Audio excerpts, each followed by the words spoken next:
Assalamualaikum warahmatullahi wabarakatuh. My name is Inda Eldania. I'm from 5A English Education Department. So now I want to tell you the material about ex post facto research. Ex post facto research is a method that can also be used instead of an experiment to test hypotheses about cause and effect in situations where it is unethical to control or manipulate the dependent variable. Two kinds of design may be identified in ex post facto research. The first, the co-relational study, and the second is the Criterion group study. A co-relational or causal study is concerned with identifying the antecedents of a present condition. As its name suggests, it involves the collection of two sets of data, one of which will be retrospective with a view to determining the relationship between them. And the second, in the Criterion group or causal comparative approach, the investigators set out to discover possible causes for a phenomenon being studied by comparing the subject in which the variable is present with similar subject in whom it is absent. Criterion group or causal comparative studies may be seen as bridging the gap between descriptive research method on the one hand and true experimental research on the other. Next, characteristic of ex post facto research. In ex post facto research, the researcher takes the effect or dependent variable and examines the data retrospectively to establish causes, relationship or association, and their meaning. And other characteristics of ex post facto research become apparent when it is contrasted with true experimental research. Next, occasions when appropriate. Ex post facto design are appropriate in circumstances where the more powerful experimental method is not possible. Next, advantages and disadvantages of ex post facto research. Advantages. The first, ex post facto research meets an important need of the researcher where the more rigorous experimental approach is not possible. The second, the method yields useful information concerning the nature of phenomena, what goes with what and under what condition. In this way, ex post facto research is a valuable exploratory tool.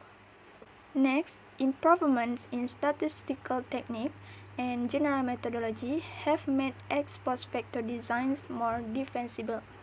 And then, in some ways and in certain situations, the method is more useful than the experimental method, especially where the setting up of the latter will introduce a note of artificiality to research proceedings. And next, ex post facto research is particularly appropriate when simple cause and effect relationships are being explored. And the last, the method can give a sense of direction and provide a fruitful source of hypotheses that can subsequently be tested by the more rigorous experimental method.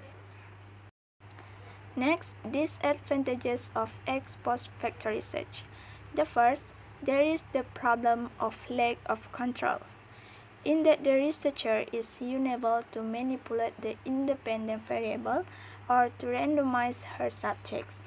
And then, one cannot know for certain whether the causative factor has been included or even identified. And then, it may be that no single factor in the cause. And then, a particular outcome may result from a different cause on different occasions. And when a relationship has been discovered, there is the problem of deciding which is the cause and which the effect. The possibility of reverse causation must be considered. And then the relationship of two factors doesn't establish cause and effect. And then classifying into a dichotomous group can be problematic.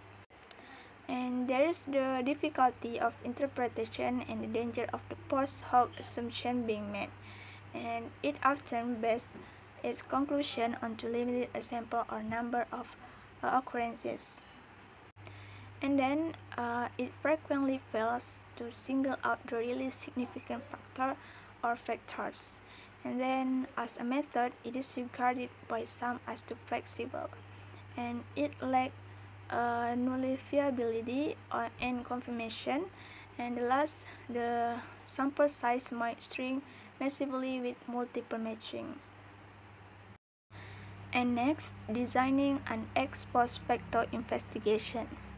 Designing an ex post facto investigation refers to the two basic designs embraced by ex post facto research, namely the co-relational or causal model and the Criterion group or causal comparative model.